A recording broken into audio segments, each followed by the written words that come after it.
시청자 여러분 안녕하십니까. 지금부터 전옥현의 안보정론을 시작하겠습니다. 오늘도요 목요일이기 때문에 굉장히 중요한 여론조사 결과가 나오는 날이죠. 오마이뉴스의 의뢰로 리얼미터가 조사한 조사 결과 상당히 충격적인 내용이 많이 포함되어 있습니다. 그래서 이 여론조사 내용을 집중적으로 제가 분석을 해 드리도록 하겠습니다. 먼저 이 여론조사는요, 이 조사 기관마다 조사 숫자도 다 다르고요, 방법도 많이 달라요. 그런데 리얼미터가 조사한 내용은 이 ARS에 의해서 조사를 했습니다. 그래서 무선 90에 유선 10이고요. 그 다음에 임의전화 거리 방식 RDD죠. 통상적으로 하는 방법. 그리고 이번에 조사한 사람은 약 2,000명이 조금 넘는 걸로 그렇게 알려지고 있는데요. 시기는 21일하고 22일이기 때문에, 그러니까 대변인이 윤석열 총장 측의 대변인 사퇴하고 또 X파일도 튀어나오고, 그래서 이 반영될 수 있는 큰 변수들은 다 반영이 된 그런 시점에서 여론조사가 이루어졌다. 이것을 배경에 깔고 여러분들께서 이 지표를 읽으셔야만이 이 흐름을 우리가 정확히 알 수 있는 것이 아니냐, 이런 생각이 들어요. 그래서 먼저 이 전반적으로 우선 제일 큰 게 대선 주자들의 지지율 변화가 어떻게 생겼는지, 이것이 제일 중요하지 않겠어요? 근데 우선 윤석열 총장과 관련해서는요, 윤석열 총장이 퇴직한 3월 이후에 가장 큰 폭의 이 변화가 있었다, 이렇게 지금 나오고 있습니다. 그 윤석열 총장이 지난주에 2주 전에 비해서요 32.3으로 지난 2주 전에는 35.1했어요. 그래서 무려 한 2.8% 정도가 떨어졌습니다. 그래서 3월 4일 퇴직한 이후에 가장 큰 낙폭의 변화를 보였다. 이것이 윤석열 총장의 지표상의 특징입니다. 그래야 2등은 이재명이 22.8인데 23.1에서 약 0.3% 정도가 빠졌어요. 그 다음에 이낙연은 8.4, 1.3이 빠졌고요. 홍준표 4.1, 0.7이 빠졌고, 추미애는 3.0에서 3.9로 0.9가 올라갔습니다. 그리고 이제 추미애도 우리가 눈여겨봐야 돼요. 왜냐하면 여당에서는요, 이재명 1등, 이낙연 2등인데 지금 추미애가 3등으로 쳐 올라가고 있습니다. 자, 그 다음에 최재형은요 1.5에서 3.6으로 무려 2.1포인트가 올라갔어요. 그래서 현재 이 추미애 어제 출마를 선언했어요. 그리고 최재형은 아직 출마 선언을 안 했습니다. 그럼에도 불구하고 여당에서는 이재명, 이낙연, 추미애, 그리고 야권에서는 윤석열 1, 홍준표 4.1, 최재형 3.6인데요. 최재형과 홍준표는 불과 0.5%밖에 차이가 나지 않습니다. 그 다음에는 오세훈 3.2, 유승민 3.0, 정세균 3.0, 안철수 2.0, 이광재 1.7, 최문순 1.0, 심상정 0.9, 박용진 0.7, 하태경 0.7 이렇게 되어 있어요. 그래서 또 여기에 중요한 숫자 중에 하나는요, 이 원희룡 지사가 이제 곧 지사직을 이제 사퇴를 하고 본격적으로 출마를 선언하게 돼 있는데요. 이 출마 선언을 앞두고 있는데도 불구하고 지금 현재 이 오마이뉴스의 의뢰로 리얼미터가 조사한 내용에는 수치가 나오지 않아요. 이걸 보면 매우 참 놀랄만한 현상이 아니냐, 이렇게 생각이 들고요. 그 다음에 그래서 지금 이제 양자 대결할 때는 어떻게 보이고 있느냐, 윤석열과 이재명의 경우에는 윤석열과 이재명의 경우에는요 47.7대 35.1입니다. 그래서 12.6% 차이가 나는데, 문제는 2주 전에는 51.2에서 33.7, 거의 뭐 18% 정도가 차이가 났어요. 그래서 이게 18%대에서 12%대로 6%나 확 편차가 줄어들고 있다. 이것이 또 괄목할 만한 변화의 흐름이다. 그리고 윤석열과 이낙연은요 50.1대 29.2, 그래서 이거는 뭐 거의 21%로 더 크게 차이가 납니다. 참고적으로 2주 전에는요 윤석열과 이낙연이 52.4대 30.0이었어요. 이것이 이제 큰 흐름이고요. 그 다음에 국민의힘 지지층은 어떻게 되느냐, 국민의힘 지지율은 국민의힘 이 41.6으로서 이 국민의힘 최근 가장 큰 최고치를 경신했다, 이렇게 돼 있고요. 민주당은 28.8, 국민의당 안철수당은 7.9 이렇게 돼 있고요. 문재인 대통령은 58.9, 부정입니다. 1.2가 빠졌어요. 줄어들었어요. 그 다음에 긍정은 36.4. 그래서 긍정평가는 1.1이 올라갔습니다. 자, 이렇게 해서요, 큰 틀에서의 지지율 변화를 말씀을 드렸고, 아까 말씀드린 대로, 이 범야권의 경우에는 윤석열 32.3, 그 다음에 홍준표 4.1, 최재형 3.6. 그래서 윤석열은 32.3은 지난주보다 2주 전보다 2.8이 내려갔고요. 최재형은 2.1이 올라갔습니다. 그래서 이 상당한 변화. 그래서 이제 그러면 최재형 변화는 어디서 왔느냐? 이거에 대해서는 이제 좀 사람마다 전문가마다 조금씩 다른데요. 제가 보기에는 복합적인 요인이 되고 있다. 그래서 윤석열 총장이 빠진 것은 이 엑스파일이라든가 그 다음에 대변인의 느닷없는 사태 이런 것이 영향을 줬을 것 같고요. 최재형 감사원장이 3.6으로 갑자기 올라간 것은 이제 출마가 거의 기정사실화 됐다. 왜냐하면 21일하고 22일 날 조사를 했기 때문에요. 지난 18일 날 최재형 감사원장이 국회에서 내가 입장을 발표하겠다 이렇게 됐거든요. 그렇기 때문에 그동안에는 최재형 감사원장이 나올 건지 안 나올 것인지 우리가 다 몰랐잖아요. 잘 모르고 상당히 그냥 궁금했을 뿐인데 이제 국회 답변을 통해서 출마가 기정사실화 되다 보니까 이것이 여론에 그대로 반영이 됐다. 이 저의 판단입니다. 자, 그래서 이 내용을 이제 구체적으로 또 어떤 이 변화가 턱 있는지 국민의힘 지지율은 아까도 말씀드렸지만요 41.6이고 그 다음에 민주당은 이 제자리 걸음 28.8이에요. 그래서 최고치를 국민의힘 경신하고 있다. 이거를 여러분들께서 꼭 기억해 주십사. 이렇게 당부의 말씀을 드리고요. 그 다음에 이제 최재형 감사원장이 굉장히 큰 차이를 보이고 있는데 저번에는 이제 1.5에서 3.6으로 2주 만에 6위에서 3위로 뛰어 올랐어요. 그래서 최재형 감사원장하고 홍 의원과는 불과 0.5밖에 차이 안 나는데요. 국민의힘에서 어느 정도로 지지하고 있느냐? 최재형 감사원장이 국민의힘 지지 안에서는 3.7%가 올라가가지고 6.3입니다. 그리고 국민의당 지지층에서는 1.9포인트가 올라서 2.3포인트의 지지를 받고 있습니다. 그리고 또 하나 이제 우리가 꼭 짚어야 될 것은요. 윤 총장이 광주, 전라도, 즉 호남 쪽에서 무려 지지율이 22.5를 기록하고 있어요. 그래서 지난 2주 전보다는 4.0포인트나 올라갔다. 22.5. 이거 뭐 어마어마한 것이죠. 호남에서. 왜냐하면 국민의힘 호남 지지율은요. 10%에서 15% 사이를 오락가락하는 층이거든요. 그런 비율인데 윤석열 총장이 단숨에 22.5%로 올라갔다. 이것은 대대적이다. 대대적인 변화다. 그리고 민주당 지지층에서도 2.4%가 올라가서 8.6을 지지하고 있습니다. 그런데 상대적으로 말이죠. 국민의힘 지지층에서는 4.9, 국민의당 지지층에서는 4.1포인트가 각각 하락했어요. 이 얘기는 결국 뭐냐? 이 국민의힘과 국민의당에서는 떨어진 이유는 최재형 감사원장한테 윤 총장의 빠진 지지율이 그대로 간 것이 아니냐. 그래서 최재형 원장이 출마하기 때문에 지지도의 변화가 온 것이다. 이렇게 보이고 있고요. 그 다음에 광주 전라 지역에서 윤 총장의 지지율이 갑자기 올라간 것은 5.18 이후에 윤 총장이 각별한 비중을 두고 있는 것이 호남 지역 사람들한테 다 알려져 있고 또 이 최근에도 윤 총장이 출마 선언하면 맨 먼저 광주와 부산을 가겠다. 이런 보도들이 나오고 있어요. 그래서 이러한 보도들이 또 이 호남 지역 유권자들에게 영향을 준 것이 아니냐. 이것이 이제 저의 판단입니다. 그래서 전반적으로 보면요. 상당한 이제 여론 지지율의 구조적인 변화가 드디어 발동을 걸기 시작했다. 그래서 6월 마지막 주가 굉장히 중요한 윤석열 총장이 됐든 또 이 최재형 감사원장이 됐든 이재명이든 추미애든 누가 됐든지 간에 여론조사에 본격적 변화가 시작된 것이 아니냐. 이런 결론을 저는 낼 수 있고요.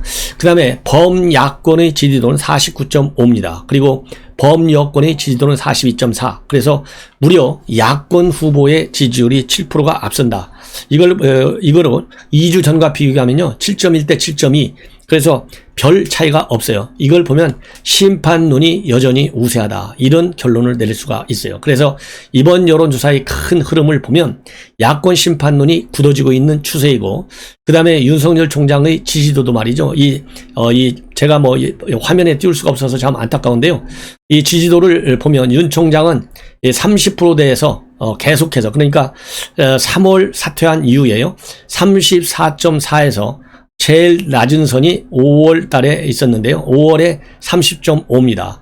그리고 최고치가 35.1이에요. 6월 둘째 주.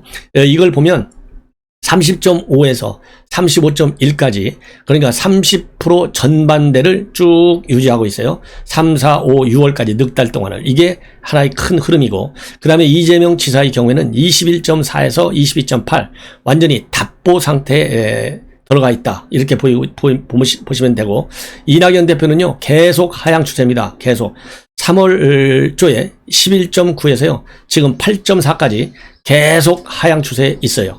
그 다음에 홍준표 마찬가지입니다. 5%대에서 거의 횡보입니다. 추미애는 이제 갑자기 3.0에서 3.9로 올라갔고요. 최재형은 1.5에서 3.9로 올라갔다. 3.6으로. 그래서 이 추미애와 이 최재형, 그래서 제가 보기에는요 이낙연의 감소가 추미애의 지지로 올라갔다. 이 얘기는 친문 강성들의 지지층이 이제 친문 강성하면요 어쨌든 간에 여권에서는 추미애밖에 없어요. 왜냐하면 이낙연이나 정세균이 친문 강성들 지지 별로 없습니다. 그렇기 때문에 이 추미애의 지지율을 이렇게 갑작스럽게 끌어올린 것은 이 추미애 출마가 기정사실화 됐고, 어제 출마하고 이런 것들이 다 반영이 되다 보니까 올라간 것이고, 최재형도 마찬가지다. 이런 큰 여론의 흐름, 그리고 이제 국민의힘에서 또 이 국민의당에서 윤 총장 지지가 빠지게 된 것은 이 엑스파일이라든가 이 대변인 사태, 그 다음에 전원정치, 간접정치, 이런 것들이 복합적으로 영향을 준 것이 아니냐, 이런 저는 판단을 합니다. 자, 그러면 전문가들은 또 뭐라고 보고 있는지 여러분들께 몇 분 평가한 참고적으로 한번 말씀을 드리겠습니다.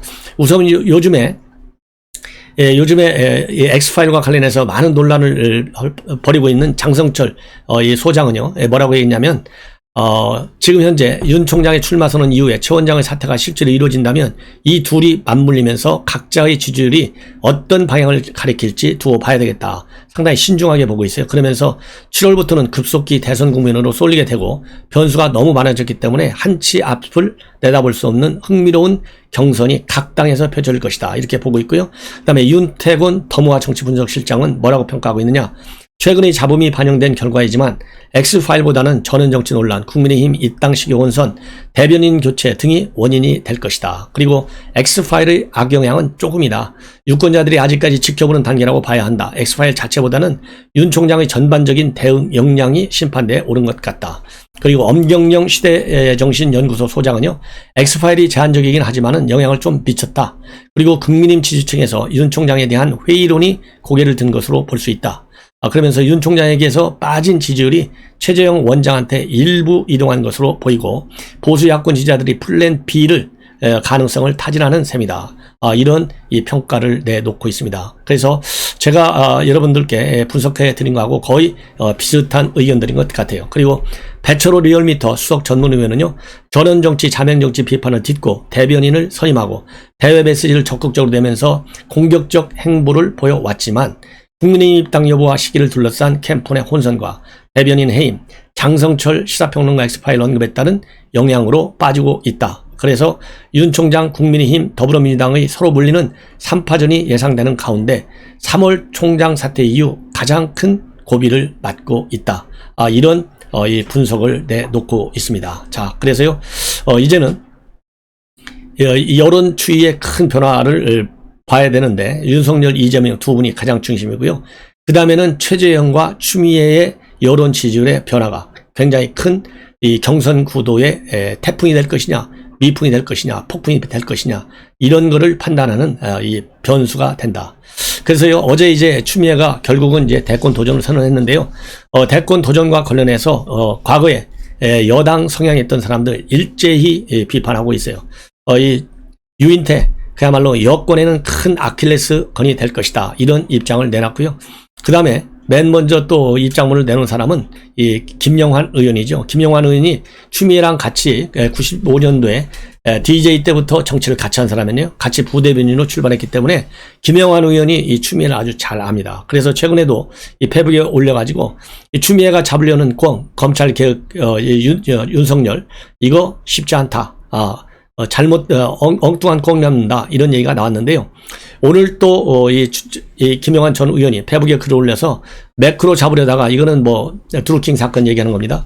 매크로 잡으려다가 김경수 잡았고, 윤석열 잡으려다가 민주당 잡았는데, 이제는 대통령 되려다가 민주당 정권 재창출 산통 다 깨졌다. 이렇게 직격탄을 날리고 있습니다. 그러면서 그녀 없는 선거는 안고 없는 찐빵이고 촉 20대 대통령 윤석열 당선, 수은갑을 차지하려고 조국 추미애 경쟁 중 이렇게 비꼬고 있고요. 그 다음에 서른 의원도 마찬가지입니다. 오늘 YTN 뉴스에 어제 YTN 뉴스에 또 출연을 했고 해서 뭐라고 또 얘기했냐면요. 또 이 CBS 뉴스에서도 나와서 거의 비슷한 얘기를 하고 있어요. 이 법무장을 하면서 고생을 참 많이 했는데 대통령에 출마하는 것은 아니다고 생각한다. 꿩을 잡으려다가 꿩을 키워주는 거가 될 수 있다. 이렇게 얘기를 전망을 하고 있습니다. 예. 그러면서 장관 지금까지 윤석열이 대권 후보까지 올라온 것은 때리고 해서 계속 커졌다는 이야기가 있는데 그게 맞는 얘기는 아니지만 어쨌든 출마는 했으니까 뭐 본인으로서야 잘 되기를 바라지만 이거 꿩 잡는데 제대로 그거는 아닐 것이다. 이렇게 비판을 하고 있어요. 자, 그리고요. 이런 걸 보면 전반적으로 봐요. 이 유인태 전 정무수석이죠. 그야말로 국회의원도 하고 뭐 아주 대단하신 분입니다. 그 다음에 김영환 의원도 국회의원 4선 하신 분이요. 서른 의원 엄청난 이 5선 중진이잖아요. 이런 분들이 과연 누가 누구를 잡겠다고 하는 거냐. 꿩을 키워준다. 즉 윤석열이라고 하는 꿩 이거를 키워줄 것이다. 이런 전망을 내놓고 있는데요. 그러면서 이 추미애가 치고 올라오는 그 속도가 굉장히 빨라요. 그런 친문 강성들이 포진하고 있기 때문에. 그런데 이것이 결국은 이재명이를 잡고 그야말로 정권 교체의 결정적 모멘텀을 다시 한번 올려줄 것이다. 이런 저는 판단을 합니다. 자, 이제는요. 야권에서 이 최재형 감사원장 출마를 적극적으로 종용하고 또 설득하고 있는 분 중에 하나가 정의와 국회의장인데요. 이 정의와 국회의장을 비롯해서 개헌파들이 지금 최재형 감사원장 쪽으로 몰려들고 있다. 그리고 지금 야권에서도 윤석열 총장에 대한 대체제로서의 최재형 원장 일단 뜨면은 상당한 이 지지를 받을 것이다. 이런 이 보도가 나오고 있고요. 6월 29일을 전후해서 감사원장직에서 사퇴하고 원래 7월 말에 출마를 선언하려고 했는데 7월 중순으로 출마 시기를 앞당길 것이다. 이런 보도들이 나오고 있습니다. 특히 국민의힘 의원이 지금 100여 명이 되는데요. 그중에 54명이 영남 쪽이고 거의 절반이죠. 그중에서 PK 지역만도 32명이라고 합니다. 예. 그래서 최재형 감사원장이 일단 출마를 선언하면 국민의힘 지지 분위기가 상당히 크게 뛰어오를 수도 있다. 이런 지금 전망들이 나오고 있고요. 그 중에 이제 개헌론들 이미 김종인 비대위원장도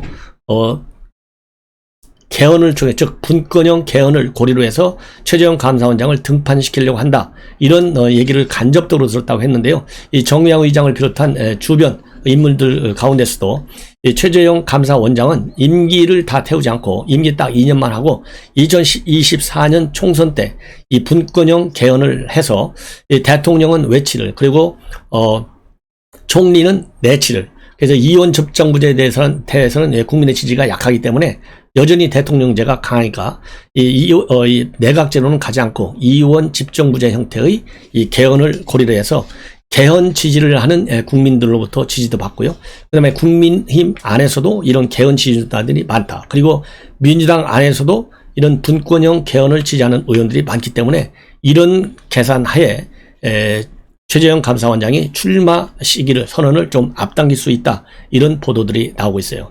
자, 이러는 가운데요. 윤석열 총장이 이제 출마하면 5.18 당시에 시민군 지도자 역할을 했던 김종배 전 의원이 윤 총장 지지에 힘을 보태겠다. 이런 입장문을 지금 내놓고 있습니다. 왜냐하면요, 가장 결정적인 것이 최근에도 윤석열 총장 5.18과 관련해서는 아직도 진행 중에 있고, 이 독재와 싸워야 된다. 이런 이 교훈을 얻었다. 이런 얘기를 지금 최근에도 윤 총장이 했지 않습니까? 그런데 과거에 5.18 모의 재판할 때 전 대통령한테 사형을 구형했어요. 사형을 구형했어. 그러다 보니까 이런 것들이 바로 김종배 의원을 이 시민운동 당시에 시민군의 이 지휘자 역할을 했던 사람인데요. 시민군 출신 이 김종배 의원이 이런 윤 총장의 과거 때문에 윤 총장을 적극적으로 지지하겠다. 돕겠다 이런 의지를 표명하고 있습니다. 그래서 과거 5.18 운동으로 본인이 사형 판결을 받았을 때 주변에서 날 도와주겠다는 사람이 하나도 없었는데 윤 총장이 모의 재판에서 전두환에게 사형을 구했다는 이 얘기를 나중에 듣고 너무나 고마웠다. 그러면서 당시에 진 마음이 빚도 있고 윤 총장을 돕고 싶은 마음이 있다. 그리고 윤 총장 측에서도 이런 의사를 알고 있다까지 지금 발표했습니다. 그렇기 때문에 이런저런 이 백그라운드적인 요인이 많기 때문에 윤 총장이 호남에 맨 먼저 달려가서 반문의 빅텐트를 치고 중도층까지 그리고 탈진보층까지 포용하려는 그런 계산으로 전략을 택한 것 같습니다. 시청자 여러분, 이것으로 제 방송을 마치고요. 또 중요한 뉴스들 여러분께 보도해 드리도록 하겠습니다. 대단히 고맙습니다.